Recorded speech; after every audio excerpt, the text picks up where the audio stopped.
4ನೇ ಅಧ್ಯಾಯ ಬಂದು ಜ್ಞಾನ ಯೋಗ. ಜ್ಞಾನ ಯೋಗ ಅಂತಂದ್ರೆ ಇಲ್ಲಿ ಕೃಷ್ಣ ಅರ್ಜುನನಿಗೆ ಬುದ್ಧಿ ಮಾತನ್ನ ಹೇಳ್ತಾನೆ. ಬುದ್ಧಿ ಮಾತನ್ನ ಹೇಳಿ ಅಂದ್ರೆ ಜ್ಞಾನವನ್ನ ನೀಡ್ತಾನೆ.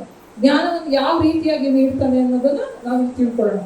ಜ್ಞಾನ ಯೋಗದಲ್ಲಿ ಏನಾಗುತ್ತೆ, ಈ ಕೃಷ್ಣ ಅರ್ಜುನ ಕೇಳ್ತಾನಲ್ಲ, ನೀನು ಒಳ್ಳೆ ರೀತಿಯಲ್ಲಿ ಮಾಡು ಅಂತ ಹೇಳಿದ್ರೆ ನನ್ನ ಯುದ್ಧ ಮಾಡುವಂತ ಕಳಿಸ್ತಾ ಇದೆಯಲ್ಲ, ಇದು ಯಾವ ರೀತಿಯಲ್ಲಿ ಸರಿ, ದೇವರಿಗೆ ಅರ್ಪಿತ ಹೇಗಾಗ್ತದೆ, ನೀನು ಹೇಳಿದಲ್ಲ ಸರಿನಾ ಇದು ಅಂತ ಕೇಳ್ತಾನೆ.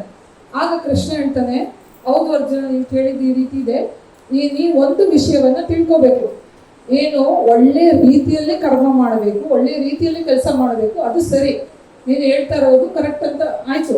ಆದ್ರೆ ನೀನು ಅಧರ್ಮದ ವಿರುದ್ಧ ಹೋರಾಡದಿದ್ರೆ, ಯಾರು ಕೆಟ್ಟ ಕೆಲಸವನ್ನ ಮಾಡ್ತಾರೆ ಅವರ ವಿರುದ್ಧ ಹೋರಾಡದಿದ್ರೆ, ಅವರಿಗೆ ಸಪೋರ್ಟ್ ಮಾಡಿಕೊಂಡು ಯಾರಿದ್ದಾರೆ ಅವರ ವಿರುದ್ಧ ನೀನು ಹೋರಾಡದಿದ್ರೆ, ಅದು ಸಹ ಒಳ್ಳೆ ಕೆಲಸ ಆಗ್ಲಿಕ್ಕಿಲ್ಲ.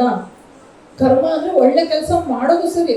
ಮತ್ತೆ ಯಾರು ಅಧರ್ಮದ ದಾರಿಯಲ್ಲಿ, ಈಗ ಕಳ್ಳತನ ಮಾಡ್ತಾ ಇದ್ದಾನೆ ಅಂತ ಇಟ್ಕೊಳ್ಳಿ, ಕಳ್ಳತನ ಮಾಡೋದು ಒಳ್ಳೆ ಕೆಲಸನ, ನಾನು ಕೆಲಸ ಮಾಡ್ತಾ ಇದ್ದೀನಿ ಅಂದ್ಬಿಟ್ಟು ಅವನಿಗೆ ಕಳ್ಳನಿಗೆ ಉಪಯೋಗ, ಕದ್ದು ಬಂದು ಅವನ ಜೀವನವನ್ನ ಮಾಡ್ಕೊತಾ ಇದ್ದಾನೆ.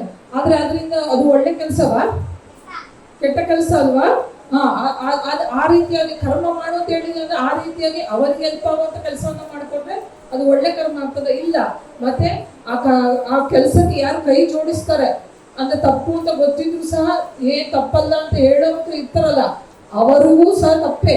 ಅವರು ಯಾರು ಕೈ ಜೋಡಿಸ್ತಾರೆ ಅವರು ಮಾಡುವ ಕೆಲಸವೂ ತಪ್ಪೆ. ಹಾಗಾಗಿ ಅವರ ವಿರುದ್ಧ ಯಾರು ತಪ್ಪನ್ನ ಮಾಡ್ತಾರೋ ಅವರ ವಿರುದ್ಧ ಹೋರಾಡದೇ ಇದ್ರೂ ತಪ್ಪಾಗುತ್ತೆ. ಆದ್ದರಿಂದ ನೀವು ಒಂದನ್ನ ತಿಳ್ಕೋಬೇಕು, ನಾವು ಯಾರು ತಪ್ಪು ಮಾಡ್ತಾರೆ ಅವರ ವಿರುದ್ಧ ಸಹ ಹೋರಾಡಬೇಕು. ಹಾಗಾಗಿ ನೀನು ಈ ಯುದ್ಧವನ್ನ ಧರ್ಮಕ್ಕೋಸ್ಕರ, ಯಾರು ನೀನು ಹೇಳ್ತಿರುವಂತ ಭೀಷ್ಮರಾಗ್ಲಿ, ದ್ರೋಣಾಚಾರ್ಯರಾಗ್ಲಿ, ಕೃಪಾಚಾರ್ಯರಾಗ್ಲಿ, ನಿನ್ನ ಮೊಮ್ಮಕ್ಕಳು ಗೆಳೆಯರವರೆಲ್ಲ ಯಾರ ವಿರುದ್ಧ ನಿಂತಿದ್ದಾರೆ, ಯಾರ ಜೊತೆ ನಿಂತಿದ್ದಾರೆ? ಅಧರ್ಮವನ್ನು ಮಾಡುವ ದುರ್ಯೋಧನನ ವಿರುದ್ಧ ನಿಂತಿದ್ದಾರೆ. ದುರ್ಯೋಧನ ಧರ್ಮ ಮಾರ್ಗದಲ್ಲಿ ಇಲ್ಲ. ಅವನಿಗೆ ಭೀಷ್ಮಾಚಾರ್ಯರು ದ್ರೋಣರು ಗುರುಗಳಲ್ವಾ, ತಾತ ಅಲ್ವಾ, ಅವ್ರು ಹೋಗಿ ಬುದ್ಧಿ ಮಾತನ್ನ ಹೇಳಿ ಈ ಕೆಲಸವನ್ನ ಮಾಡ್ತಿರೋದು ತಪ್ಪು, ನೀನು ಮಾಡಬೇಡ ಅಂತ ಹೇಳಿ ಎಚ್ಚರಿಸಬಹುದು. ಅವರು ಆ ಪೊಸಿಷನ್ ಅಲ್ಲಿ ಇದ್ದಾರೆ, ಅಂದ್ರೆ ಆ ಸ್ಥಾನದಲ್ಲಿ ಇದ್ದಾರೆ. ಆದ್ರೆ ಆ ಕೆಲಸವನ್ನ ಅವ್ರು ಮಾಡ್ತಾ ಇಲ್ಲ ಅವರು. ಹಾಗಾಗಿ ಅವ್ರು ಏನಾಗುತ್ತೆ, ಅಧರ್ಮದ ವಿರುದ್ಧ ಇದ್ದಾರಲ್ವಾ, ಹಾಗಾಗಿ ನೀನು ಅವರನ್ನು ಶಿಕ್ಷಿಸಬೇಕು. ಅಂತಂದ್ರೆ ನೀನು ಅವರನ್ನು ಶಿಕ್ಷಿಸೋದ್ರಿಂದ ನೀನು ಒಳ್ಳೆ ರೀತಿ ಧರ್ಮದ ಪರ ನಿಲ್ಲೋದಕ್ಕೆ ಸಾಧ್ಯವಾಗುತ್ತೆ. ಮತ್ತೆ ಜನರು ಸಹ ಅದನ್ನು ನೋಡಿ ಒಳ್ಳೆ ರೀತಿನಲ್ಲಿ ಇರಬೇಕು, ಒಳ್ಳೆ ಮಾರ್ಗದಲ್ಲಿ ಹೋಗ್ಬೇಕು ಅನ್ನೋದನ್ನ ಕಲಿತಾರೆ.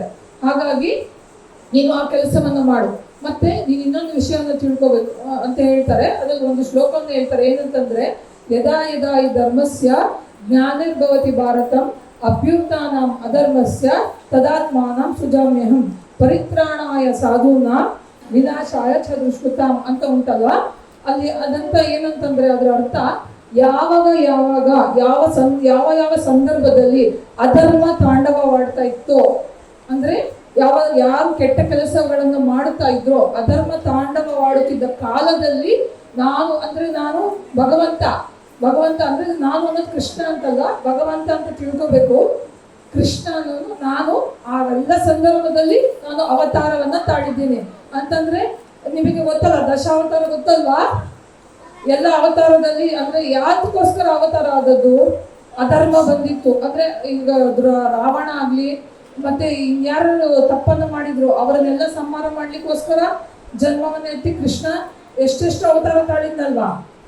ಅಂದ್ರೆ ಧರ್ಮವನ್ನ ರಕ್ಷಣೆ ಮಾಡೋಕ್ಕೋಸ್ಕರ ಅವನು ಅವತಾರವನ್ನು ತಾಳಿ ಅದಕ್ಕೋಸ್ಕರ ಮಾಡಿದ್ದು. ಹಾಗಾಗಿ ಧರ್ಮದ ರಕ್ಷಣೆಗೋಸ್ಕರ ನಾನು ಅವತಾರವನ್ನು ತಾಳಿ ಹೇಗೆ ರಕ್ಷಣೆಯನ್ನು ಮಾಡಿದ್ನೋ, ನಾನು ಜನನ ಮರಣದಲ್ಲಿ ಬರಲ್ಲ, ಅಂದ್ರೆ ಸಾಯಲು ಬದುಕೋದ್ರಲ್ಲಿ ಬರಲ್ಲ, ಆದ್ರೂ ಸಹ ನಾನು ಜನ್ಮವನ್ನು ಎತ್ತಿ ಧರ್ಮವನ್ನ ರಕ್ಷಣೆ ಮಾಡಿದ್ದೇನೆ. ಹಾಗಾಗಿ ನೀನು ಸಹ ಧರ್ಮದ ದಾರಿಯಲ್ಲಿ ಇರಬೇಕು ಅಂತ ಹೇಳಿ ಕೃಷ್ಣ ಅರ್ಜುನನಿಗೆ ಬುದ್ಧಿ ಮಾತನ್ನ ಹೇಳ್ತಾನೆ. ಬುದ್ಧಿ ಮಾತನ್ನ ಹೇಳುವುದರಿಂದ ಅಂದ್ರೆ ಜ್ಞಾನವನ್ನ ನೀಡ್ತಾ ಇದ್ದಾನೆ. ಜ್ಞಾನವನ್ನ ನೀಡುವುದರಿಂದ ಇದಕ್ಕೆ ಜ್ಞಾನ ಯೋಗ ಅಂತ ಹೇಳಿ ಹೆಸರು. ಅಂದ್ರೆ 4ನೇ ಅಧ್ಯಾಯದ್ದು ಜ್ಞಾನ ಯೋಗ. ಮೊದಲನೇ ಅಧ್ಯಾಯ 3ನೇ ಅಧ್ಯಾಯ ಬಂದು ಕರ್ಮಯೋಗ, 4ನೇ ಅಧ್ಯಾಯ ಬಂದು ಜ್ಞಾನ ಯೋಗ, ಮತ್ತೆ 5ನೇ ಅಧ್ಯಾಯವನ್ನು ನೋಡೋಣ ಕೊನೆಯದಾಗಿ, ಅಂದ್ರೆ ಇವತ್ತಿನ ಕೊನೆಯದಾಗಿ.